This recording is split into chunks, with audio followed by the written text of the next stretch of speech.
Everyone, welcome to my channel Deep tutorial. हम यहाँ पर क्लास 10th मैथमेटिक्स का चैप्टर नंबर 3 दो चर वाले रैखिक समीकरण युग्म को कंप्लीट कर रहे हैं। इससे पहले के पार्ट में हमने यह सीखा था कि दो आपके दी गई रैखिक समीकरणें होती है, उन दोनों रैखिक समीकरणों को किस प्रकार से देखा जाता है अद्वितीय हल के लिए, किस प्रकार से देखा जाता है अनंत अनेक हल के लिए, और किस प्रकार से देखा जाता है कोई हल नहीं है के लिए, और तीनों वेरिएशन में किस प्रकार से ग्राफ पेपर के ऊपर लाइनें बनती है।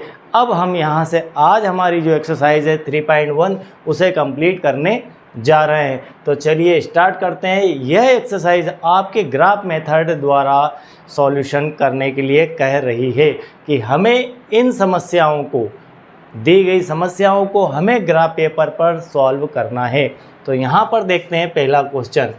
क्लास 10th के 10 विद्यार्थियों ने एक गणित की पहली प्रतियोगिता में भाग लिया। एक पहली प्रतियोगिता क्विज कंपटीशन में भाग लिया। यदि लड़कियों की संख्या लड़कों से 4 अधिक है, यहाँ पर आपको एक जो समस्या आती है पहली वह यह आती है कि यदि लड़कियों की संख्या लड़कों से 4 अधिक हो, आप इसे किस प्रकार से समझते हैं। इसमें कुल विद्यार्थी आपके 10 है, इसमें से लड़कियां ज़्यादा है या लड़के ज़्यादा है, पहला कॉन्सेप्ट यहाँ पर यह आपको क्लियर करना आना चाहिए। तो यहाँ पर आप इसे इस प्रकार से देखेंगे, यदि लड़कियों की संख्या लड़कों से 4 अधिक है, मतलब यहाँ पर लड़कियों की संख्या ज़्यादा है। कारण मैं आपको बता दूं कि यहाँ पर अगर गलती हो गई हमें समझने में तो बाकी का क्वेश्चन पूरा गलत ही आना है। तो प्रतियोगिता में भाग लिए गए लड़के और लड़कियों की संख्या हमें ज्ञात करना है। तो हम यहाँ पर मान लेते हैं कि माना कि लड़कियों की संख्या यहाँ पर 1 से है, और हम यह देख चुके हैं क्वेश्चन के अकॉर्डिंग कि लड़कियों की संख्या ज़्यादा है, तब लड़कों की संख्या y है। हम दोनों को, चूँकि हम दो चर वाले रैखिक समीकरण पढ़ रहे हैं, तो दो चर हमें मानना होंगे, एक x चर और एक y चर मान लिया हमने। लड़कियों की x और लड़कों की y हो गई, ठीक है। अब क्वेश्चन के अकॉर्डिंग चलते हैं। प्रश्न में दिया है कि 10 विद्यार्थी हैं, टोटल विद्यार्थियों की संख्या 10 है, इसलिए यहाँ x + y = 10 हम ऐसा लिख सकते हैं कि x + y = 10। ऐसा इसलिए कि लड़के और लड़कियाँ ये आपके गर्ल्स है और ये हमारे बॉयज़ है, तो गर्ल्स प्लस बॉयज़ दोनों को ऐड कर दिया जाए तो टोटल नंबर होते हैं 10। तो इस प्रकार से आपकी एक इक्वेशन तैयार होती है, x + y = 10। फिर इसी के अंदर से हमें दूसरी इक्वेशन भी बनाना होती है। यदि लड़कियों की संख्या लड़कों से 4 अधिक है, तो यहाँ लड़कियों की संख्या, ये लड़कियों की संख्या हो गई आपकी x, ठीक है।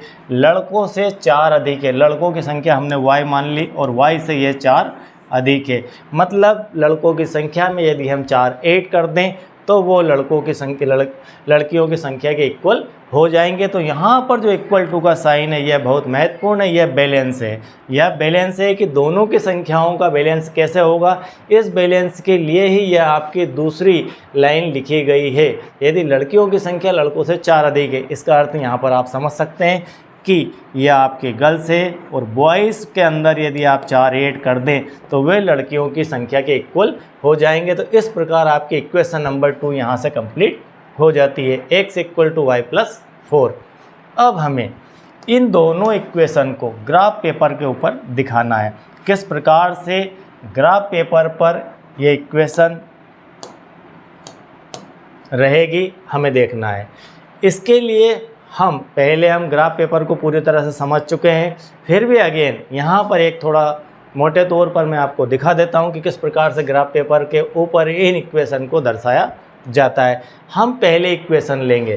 पहले इक्वेशन है हमारी x + y = 10। हमने यह इक्वेशन चूज़ की, x + y = 10। हम इस इक्वेशन को लिख सकते हैं, क्या लिख सकते हैं, हमें या तो x में वैल्यू चाहिए या फिर y में वैल्यू चाहिए ग्राफ बनाने के लिए।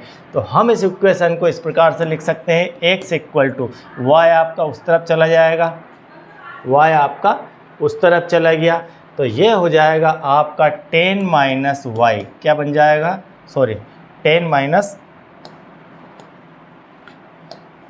y, और यहाँ तो आप y में बनाना चाहें तो y equal to 10 minus x बन जाएगा। तो इन दोनों तरीके में से कोई एक तरीका आप यहाँ पर ले सकते हैं, दोनों इक्वेशन से एक इक्वेशन यूज़ कर सकते हैं। तो हम यहाँ पर x की वैल्यू रख के y की वैल्यू निकालना चाहते हैं तो हम इस इक्वेशन का चयन कर लेते हैं, और यदि आप y की वैल्यू रख के x की वैल्यू निकालना चाहते हैं तो इस इक्वेशन का चयन कर लेते हैं। तो हम यहाँ पर इस इक्वेशन को चूज़ करते हैं कि y equal to 10 minus x. ठीक है, तो हमने यहाँ पर ऊपर आपको वाइट कलर से जो टेबल दी गई है, यहाँ पर एक बॉक्स में आप x लिखेंगे और दूसरे बॉक्स में आप y लिखेंगे। y equal to 10 minus x, ये वाली इक्वेशन हमने यहाँ पर लिख दी। अब हम इस इक्वेशन का यूज़ किस प्रकार से करेंगे, हम एक इक्वेशन ही यहाँ पर लिख लेते हैं। इस इक्वेशन का यूज़ इस प्रकार से किया जाएगा, y equal to 10 minus x. यह इक्वेशन कहाँ से आई, यह इक्वेशन इसी इक्वेशन का बदला हुआ स्वरूप है, क्योंकि हमें एक वैल्यू रखनी है और दूसरी वैल्यू हमें निकालना है। हम यहाँ पर x की कोई वैल्यू रखेंगे, यहाँ पर मैंने रेडीमेड रखी हुई है वैल्यू, लेकिन आप अपने स्तर से भी यहाँ पर वैल्यू पुट कर सकते हैं। तो हमने यहाँ पर x इक्वल टू 6 लिया, x इक्वल टू 6 लिया। जब हम x की वैल्यू यहाँ पर 6 पुट करते हैं तो y की वैल्यू क्या आएगी, 10 माइनस 6, तो y इक्वल टू आ जाता है 4। हम देख रहे हैं कि x की वैल्यू 6 रखने पर y की वैल्यू 4 आ जाती है। तो हमने यहाँ पर x के सामने लिख दिया 6 और y के सामने लिख दिया 4। ठीक है, ये y की वैल्यू आ गई। अब अगेन यदि आप यहाँ पर x की वैल्यू 5 रखते हैं, यदि आप x की वैल्यू यहाँ 5 रखेंगे तो 10 में से 5 माइनस हो जाएगा और y की वैल्यू आपको y की वैल्यू 5 मिल जाएगी। 10 माइनस 5 इक्वल टू 5, तो ये वैल्यू आपकी x 5 और y 5 मिल जाएगी। अब दो वैल्यू आपके पास आ चुकी है, क्योंकि हमें किसी भी रैखिक समीकरण को जब हम ग्राफ पेपर पर लेकर आते हैं तो हमें मिनिमम दो वैल्यू तो चाहिए। वो क्यों चाहिए, क्योंकि दोनों वैल्यू से आपको दो कोऑर्डिनेट मिलेंगे, दो निर्देशांक मिलेंगे। उन निर्देशांक को आप जब ग्राफ पेपर के ऊपर दिखाएंगे तो आपको दो बिंदु मिल जाएंगे, और दो बिंदु से आप जब दोनों बिंदुओं को मिलाएंगे तो आपको एक लाइन मिल जाएगी। अब देखिए हम इसे दिखाते हैं ग्राफ पेपर के ऊपर। x की वैल्यू 6 है, ठीक है, आप इस प्रकार से इसे देखेंगे। अब आप देखेंगे 6 4, आप एक पॉइंट है आपका ये 6 4 और दूसरा पॉइंट है 5 5। इसका अर्थ है कि यहाँ पर ये x की वैल्यू है और ये आपकी y की वैल्यू है, ये आपकी x की वैल्यू है और ये आपकी y की वैल्यू है। अब इसे ग्राफ पेपर के ऊपर देखते हैं ये पॉइंट कहाँ आता है। आप x के लिए इस तरफ चलेंगे, x का आपने 6 देखा, यहाँ पर आ गए, और y के लिए आप 4 देखेंगे, तो y के लिए 4 देखा। अब इन दोनों को आप मिलाते हैं तो आप यहाँ पर पहुँचते हैं, आप यहाँ पर पहुँचते हैं और यहाँ पर 6 4 लिखा हुआ है, तो यहाँ पर आपको एक पॉइंट मिल जाएगा। सेकंड आप 5 5 देखते हैं, इस तरफ से 5 यहाँ पर और इस तरफ से 5 यहाँ पर, तो दोनों तरफ से जब आप देखेंगे तो एक पॉइंट आपको यहाँ पर मिल गया है। जब इन दोनों पॉइंट को मिलाएंगे हम तो एक सीधी लाइन आपको मिल जाएगी। इस लाइन को आप आवश्यकता अनुसार इधर भी बढ़ा सकते हैं और इधर भी बढ़ा सकते हैं। ये एरो के निशान बता रहे हैं कि ये दोनों लाइन, ये लाइन आपकी दोनों तरफ चल सकती है, आप कहीं भी ले जा सकते हैं। ठीक है, आप अगर कोई और यहाँ पर वैल्यू पुट करते, सपोज़ कीजिए कि आपने x की वैल्यू यहाँ पर 3 पुट की, x की वैल्यू 3 रखने से y की वैल्यू क्या आती, यहाँ 10 में से 3 माइनस होता है तो y की वैल्यू 7 आ जाती, तो x की आपके पास आ जाती 3 और y की आ जाती 7। तो इस प्रकार से 3 और 7 भी आपको इस लाइन के ऊपर ही मिलता है। ये 3 आपका और y की वैल्यू है 7, आपको यहाँ पर यह पॉइंट मिल जाता है। तो जो भी पॉइंट आप रखेंगे वो पॉइंट आपको इस लाइन के ऊपर मिल जाएगा। x की वैल्यू रखेंगे, y की वैल्यू निकल कर आएगी और दो निर्देशांक हम बना लेंगे x और y की वैल्यू से, और वो इस लाइन के ऊपर ही आपको मिलेंगे। तो हमें कुल मिलाकर 2 पॉइंट मिनिमम चाहिए। ठीक है, आगे बढ़ते हैं। तो हमें एक लाइन प्राप्त हो चुकी है और उस लाइन का नाम है, यह नाम दिया हमने x + y = 10 की वो लाइन है। अब आगे बढ़ते हैं सेकंड लाइन के लिए। हमारी जो सेकंड इक्वेशन है वह है x = y + 4। हमने यह सेकंड इक्वेशन बनाई थी, यह वाली x = y + 4। और फर्स्ट इक्वेशन हमारी यह थी। तो फर्स्ट इक्वेशन का यूज़ करके हमने पहली टेबल बना ली। अब सेकंड इक्वेशन का यूज़ करके हम सेकंड टेबल बनाएंगे। तो सेकंड इक्वेशन है हमारी x = y + 4। अगर इसे हम y के रूप में कन्वर्ट करना चाहें तो y = ये 4 आपका इस तरफ आ जाएगा और x - 4 हो जाएगा। अब हम यहाँ पर x की कोई वैल्यू रखते हैं। मान लीजिए हमने x की वैल्यू 5 पुट की, यहाँ पर x की वैल्यू 5 रखते हैं तो y = 5 - 4, तो y = आ जाएगा 1। तो यहाँ पर y की वैल्यू 1 प्राप्त होगी। तो x की 5, y की 1। इसी टाइप से यदि आप x की वैल्यू 6 पुट करते हैं, यहाँ पर x की वैल्यू 6 पुट की तो 6 में से 4 माइनस हुआ तो आपके पास यहाँ 2 बच जाता है, तो y = 2 आ जाएगा। तो इस प्रकार से आपको सेकंड लाइन के लिए भी कोऑर्डिनेट निर्देशांक प्राप्त हो चुके हैं। यहाँ पर x 5 है और y 1 है, तो देखते हैं x 5 यहाँ पर और y के लिए 1 है, मतलब ये पॉइंट आपको प्राप्त हो चुका है। इस प्रकार से एक पॉइंट मिल गया। और x की वैल्यू 6 है, यह 6 है, और y की वैल्यू 2 है, तो यह y की वैल्यू 2 है। इस प्रकार से आपको एक पॉइंट यहाँ पर मिल जाता है और दोनों पॉइंट को जब हम मिला देंगे तो एक लाइन सीधी हमें मिल जाएगी। हम इस लाइन को बिल्कुल बना देते हैं रेड कलर से। इन दोनों पॉइंट को मैंने यहाँ मिला दिया और इसके बाद इसे अगर आगे बढ़ाते हैं तो इस प्रकार की एक लाइन मिल जाएगी और इन दोनों पॉइंट को मिलाने के बाद आपको इस प्रकार से एक लाइन मिल जाएगी। अब हमें देखना है कि ये दोनों लाइनें कहाँ पर एक दूसरे को प्रतिच्छेद कर रही है। तो ये दोनों लाइनें जिस बिंदु पर आपको प्रतिच्छेद कर रही है, पहले तो उसके कोऑर्डिनेट देखते हैं क्या है। तो इस बिंदु के कोऑर्डिनेट है 7 और 3। कैसे है 7, 3? आप देखेंगे ये आपका x एक्सिस के ऊपर यह पॉइंट आपका 7 तक जा रहा है, मतलब यह 7 है और y के लिए यह 3 है। तो इस पॉइंट के निर्देशांक हमारे 7, 3 हो जाते हैं। इस पॉइंट के निर्देशांक हमारे 7, 3 हो जाते हैं। 7, 3 का अर्थ है कि x की वैल्यू 7 है और y की वैल्यू यहाँ पर 3 है। बस यही हमें फाइंड करना है x और y की वैल्यू। जनरली आपका जो ये चैप्टर है रैखिक समीकरण वाला है, 2 चर वाले रैखिक समीकरणों का युग्म, उसके अंदर हमें 3 मेथड से x और y की वैल्यू फाइंड करना है। पहली मेथड आपके ग्राफ मेथड होती है, फिर आपकी विलोपन मेथड आएगी और एक प्रतिस्थापन मेथड आएगी। चौथी जो है मेथड वो हटा दी गई है नए सिलेबस में से आपको। तो यहाँ से आपको सिर्फ 3 मेथड ही पढ़ना है। तो पहली मेथड इस प्रकार से होती है ग्राफ मेथड, और ग्राफ मेथड से हमने यहाँ पर सीखा कि किस प्रकार से x और y की वैल्यू फाइंड करते हैं। तो फाइनली हमें x और y की वैल्यू क्या आ जाएगी, हम लिख देंगे यहाँ पर कि x = हमें 7 प्राप्त होता है और y = 3 प्राप्त होता है।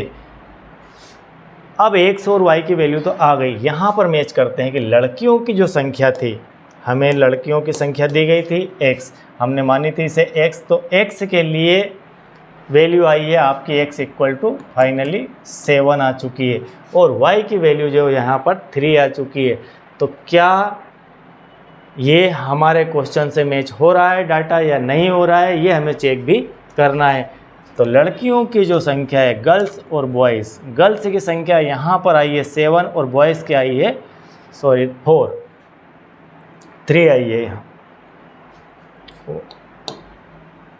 यहाँ पर 3 आई है। तो क्या इससे ये 4 अधिक है? तो यस, ये इससे 4 प्लस करने के बाद यह संख्या हमें प्राप्त होगी। तो इस प्रकार से हम कह सकते हैं कि हमारा जो आंसर प्राप्त हुआ बिल्कुल करेक्ट प्राप्त होता है। तो इसके बाद हम नेक्स्ट देखते हैं हमारा क्वेश्चन नंबर 2 के अंदर अनुपात A1/A2, B1/B2 और C1/C2 की तुलना कर ज्ञात कीजिए कि निम्न समीकरण युग्म द्वारा निरूपित रेखाएं एक बिंदु पर प्रतिच्छेद करती है, समानांतर है अथवा संपाती है। हम देख चुके हैं भली भांति कि किस प्रकार से ये रेखाओं को देखा जाता है कि ये प्रतिच्छेद करेगी। ये हमें यहीं से पता चल जाता है कि ये प्रतिच्छेद करेगी ग्राफ पेपर के ऊपर, या समानांतर रहेगी या संपाती रहेगी। सबसे पहले दी गई इक्वेशन को हम लिखेंगे। सबसे पहले दी गई इक्वेशन लिखते हैं। इक्वेशन है हमारे यहाँ पर समीकरण है 5x - 4y इक्वल टू -8। इस प्रकार से इसे लिखा जा सकता है। ये जो आपका +8 है हम उस तरफ इसे ले जाएंगे तो -8 हो जाएगा। इसके बाद आप इसे लिख सकते हैं 7x + 6y इक्वल टू 9। इस प्रकार से भी आप इसे लिख सकते हैं। सबसे पहले हमें इसके अंदर a1 की वैल्यू लिखना है। a1 की वैल्यू है 5, ठीक है। इसकी तुलना हम हमारी जो स्टैंडर्ड फॉर्म है, जो इस समीकरण का मानक रूप है, रैखिक समीकरण का मानक रूप होता है a1x + b1y equal to c1 और a2x + b2y equal to c2। इससे इसकी तुलना करेंगे तो यहाँ पर x के साथ है आपका 5, इसलिए a1 की वैल्यू हो जाती है 5। b1 की वैल्यू यहाँ पर b1 इक्वल टू होता है -4। b1 की वैल्यू -4 है। इसी टाइप से c1 की वैल्यू c1 इक्वल टू -8 होता है। अब हम देखते हैं a2 की वैल्यू इससे तुलना करते हैं, इस समीकरण की इससे तुलना की और इसकी हम इससे तुलना करते हैं तो a2 की वैल्यू यहाँ पर आ जाती है। a2 इक्वल टू आ जाता है 7, b2 इक्वल टू 6 और c2 इक्वल टू आ जाता है 9। ये हमने निकाल ली सभी वैल्यू इससे तुलना करके। अब हमें यह देखना है कि a1/a2 से हम स्टार्ट करेंगे। सबसे पहले हम क्या लिखेंगे, रेशो a1/a2। a1/a2 रेशो है हमारा 5/7। b1/b2 का रेशो लिखते हैं तो -4/6 और इसी टाइप से c1/c2 का रेशो लिखते हैं -8/9। अब एक एक करके हम इसे चेक करते हैं। हम सबसे पहले लिखेंगे a1/a2 इक्वल टू b1/b2। अब आप देखिए कि क्या ऐसा इसके अंदर है या नहीं है। a1/a2 की वैल्यू है 5/7 और यह आपकी है 4/6। क्या ये दोनों एक जैसे हैं या नहीं है? ये दोनों एक जैसे नहीं है। यदि ये दोनों एक जैसे नहीं है तो हम यहाँ पर इसके बाद कुछ भी नहीं लिखेंगे और सीधे सीधे लिख सकते हैं कि रेखाएं आपस में एक दूसरे को प्रतिच्छेद करेगी। जो रेखाएं प्राप्त होगी इन दोनों समीकरणों से, इस समीकरण से एक लाइन ग्राफ पेपर के ऊपर, दूसरी लाइन इससे, दोनों इक्वेशन से प्राप्त होने वाली ग्राफ पेपर पर लाइन एक दूसरे को प्रतिच्छेद करेगी। इसकी क्या पहचान है? इसकी यह पहचान है कि a1/a2 not equal to b1/b2। यह रेशो और यह रेशो यदि एक दूसरे के बराबर नहीं है तो ये मान के चलिए कि आपको इक्वेशन का सॉल्यूशन प्राप्त होगा और सॉल्यूशन होगा उसे हम कहते हैं अद्वितीय हल।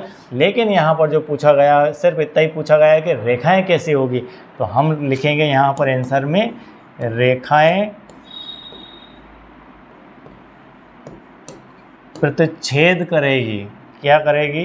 प्रतिच्छेद करेगी। मतलब इस प्रकार से आपको लाइनें प्राप्त होगी। ठीक है, आप लिख सकते हैं। तो पहला आपका क्वेश्चन यहाँ पर समाप्त होता है। इसी प्रकार से क्वेश्चन नंबर 2 को देखते हैं। सेकंड इक्वेशन है 6x - 3y। यहाँ पर हालांकि ये इक्वेशन हमारी थर्ड वाली है, थर्ड वाले को ले लेते हैं पहले। 6x - 3y equal to -10। हम इसे इस प्रकार से लिख लेते हैं। और दूसरी इक्वेशन है 2x - y। 2x - y equal to -9। इस प्रकार से लिखा जा सकता है। अब इसकी तुलना इससे करके और हम a1/a2, b1/b2 और c1/c2 की वैल्यू लिख लेते हैं। तो यहाँ पर a1 की वैल्यू आ जाती है 6। इससे तुलना करने पर x को छोड़कर a1 की जगह है 6, b1 की जगह है -3। हमें पूरा का पूरा माइनस उठाकर लेकर जाना है। ऐसा ना हो कि आप सिर्फ 3 को उठाकर यहाँ से ले जाएं। और c1 की वैल्यू है -10। ठीक है, ये -10 आ गई। a2 की वैल्यू है यहाँ पर 2, b2 की जगह पर यहाँ पर सिर्फ दिया है y। अब y के गुणा में क्या है? y के गुणा में है 1। हम इसे लिख सकते हैं 1 गुणित y, ऐसा भी इसे पढ़ सकते हैं। तो यहाँ पर b1 की वैल्यू है, सॉरी b2 की वैल्यू है -1। ठीक है, अब c2 की वैल्यू है -9। अब हम इसे कंपेयर करके देखते हैं। सबसे पहले आपको करना है A1/A2, तो A1/A2 देखते हैं A1/A2 क्या चल रहा है। A1/A2 6/2, ठीक है। इसे और सॉल्व कर लें, आवश्यकता होगी, चलो देखते हैं पहले। और B1/B2 इक्वल टू -3/-1, ठीक है। अब आप तीसरी देख लेते हैं C1/C2, C1/C2 -10/-9, ठीक है। अब इसे हम थोड़ा सा और सॉल्व कर लें, तो A1/A2 आपकी आ जाएगी 3/1। 2 से आप डिवाइड करेंगे, भाग देंगे 6 में, तो 3 टाइम 3 बार, तो 2 तिया 6, 3/1। और इसी टाइप से B1/B2 को अगर लिखना चाहें तो माइनस से माइनस कैंसिल, और 3/1। और C1/C2 तो वैसा ही रहने वाला है, इसमें कोई परिवर्तन नहीं होना। ज़्यादा से ज़्यादा आप इसे माइनस हटा के लिख सकते हैं, ठीक है। अब हम यहाँ पर देख पा रहे हैं कि क्या है, फाइनली ये देख रहे हैं कि जो A1/A2 है वही B1/B2 है। तो हम यहाँ पर लिख देते हैं फाइनली कि A1/A2 बराबर B1/B2 है। क्या C1/C2 भी इसके इक्वल है? तो नहीं, C1/C2 इसके इक्वल नहीं है, C1/C2 इसके इक्वल नहीं है। तब हम क्या लिखेंगे इसे? तब हम इसे लिख सकते हैं कि हमारी जो रेखाएं हैं वो समानांतर होगी। कैसे रेखाएं समानांतर? इस प्रकार से आपको लाइनें ग्राफ पेपर के ऊपर प्राप्त होगी। तो आंसर में आप लिखेंगे कि हमें जो रेखाएं प्राप्त होगी वे समानांतर प्राप्त होगी। ये आपका फाइनली आंसर लिखा जाएगा। और देखने का आपका यही एक तरीका है। इसी प्रकार से आप इसे देख सकते हैं। सबसे पहले आपको रेशो निकालना है, इनका अनुपात निकालना है, A1/A2, B1/B2, C1/C2। फिर आपको इनकी तुलना करना है, इनको थोड़ा सा सिंप्लीफाई करना है। यहाँ 6/2 है, यहाँ 3/1 है, और आप यहीं देख के कह देंगे कि ये बराबर नहीं है, तो गलत हो जाएगा। सबसे पहले इनको कोशिश कीजिए कि जितना सिंप्लीफाई हो सके सिंप्लीफाई कीजिए, फिर उसके बाद आप डिसीजन लीजिए। तो यह आपका क्वेश्चन नंबर 2 होता है, इसका 3। अब हम 2 को देख लेते हैं। 3 इक्वेशन है 9x + 3y, 9x + 3y equal to -12। -12 कैसे? ये 12 आपका उस तरफ जाएगा, इक्वल टू के तो -12 हो जाएगा। 18x + 6y इक्वल टू -24, इस प्रकार से आ जाएगा। अब हम इससे तुलना करके A1/A2, B1/B2 और C1/C2 की वैल्यू लिख लेते हैं। तो A1 की वैल्यू सीधे आपकी यहाँ पर 9 आ जाती है, B1 की आ जाती है 3, और C1 की आ जाती है -12। A2 की वैल्यू यहाँ पर 18 मतलब आपके 18 आ जाएगी, B2 की आपके जाएगी 6, और C2 की आ जाएगी -24। अब हम यहाँ रेशो में पुट कर लेते हैं इसे। 9/18 है ये, और ये 3/6 है, और ये -12/24 है। थोड़ा सा और सिंप्लीफाई कर लेते हैं, तो यहाँ पर A1/A2 हमें प्राप्त होता है 1/2। 9 से जब 18 में भाग लगाएंगे तो 2 बार चला जाएगा। इसी टाइप से B1/B2, यहाँ 3 का भाग जब हम 6 में लगाएंगे तो 2 बार 3 से 6 डिवाइड हो जाएगा, मतलब 1/2। और C1/C2 की वैल्यू यहाँ माइनस से माइनस कैंसिल होता है, और 12 से 24 1/2। आप देख पा रहे हैं कि A1/A2, B1/B2 और C1/C2 तीनों अनुपात एक दूसरे के बराबर है। तो फाइनली हम लिख सकते हैं, क्या लिख सकते हैं कि हमें जो फाइनली प्राप्त होता है वो यह है कि A1/A2 बराबर B1/B2 बराबर C1/C2। इसका अर्थ है, इसे क्या लिखा जा सकता है? इसको हम कह सकते हैं कि ग्राफ पेपर पर जब इन समीकरणों को लेकर हम जाएंगे, तब हमें ग्राफ पेपर पर जो लाइन प्राप्त होगी वे लाइनें एक दूसरे की संपाती होगी। कैसी होगी? संपाती। यहाँ पर लिखा है ये संपाती, ठीक है। संपाती का अर्थ है कि एक लाइन प्राप्त होगी, उसी लाइन के ऊपर आपको दूसरी लाइन भी प्राप्त होगी, मतलब दोनों लाइनें एक दूसरे की ओवरलैप करते हुए दिखाई देगी। एक लाइन ही दूसरी लाइन के ऊपर आएगी तो दिखेगी ऐसे कि ये एक लाइन है, लेकिन इसके जो निर्देशांक है वो अलग अलग होने के बाद भी एक साथ ही आएंगे। ठीक है, अब इस कंडीशन में क्या कह सकते हैं, इस कंडीशन में कह सकते हैं कि हमें कई कोऑर्डिनेट प्राप्त हो सकते हैं दोनों लाइन को लेके के लिए, और दोनों एक जैसे ही मिलेंगे तो इसके अनेक अनंत हल हो सकते हैं। हल भी साथ में देखते जाते हैं, अनंत अनेक हल यह होगी, क्योंकि हम हल कैसे देखते हैं, यहाँ पर यहाँ पर यहाँ पर हर जगह जहाँ भी देखेंगे आप कोऑर्डिनेट मिलेंगे और कोऑर्डिनेट मिलते ही चले जाएंगे, और दोनों लाइन के लिए अनंत कोऑर्डिनेट मिलेंगे। और आप जब लाइन क्रॉस होती है तो हमें यहाँ पर एक ही कटान बिंदु मिलता है, और दूसरी स्थिति यह बराबर की होती है, इसके अंदर हमें कोई कटान बिंदु नहीं मिलता। और तीसरी स्थिति यह होती है कि एक लाइन के ऊपर एक लाइन, तो यहाँ पर आपको कई कटान बिंदु मिल जाते हैं। अब हम इसे कटान ना कहेंगे क्योंकि दोनों लाइन साथ ही चल रही है, तो इसके अनंत अनेक हल होंगे। तो इस प्रकार से यह क्वेश्चन आपका कंप्लीट होता है।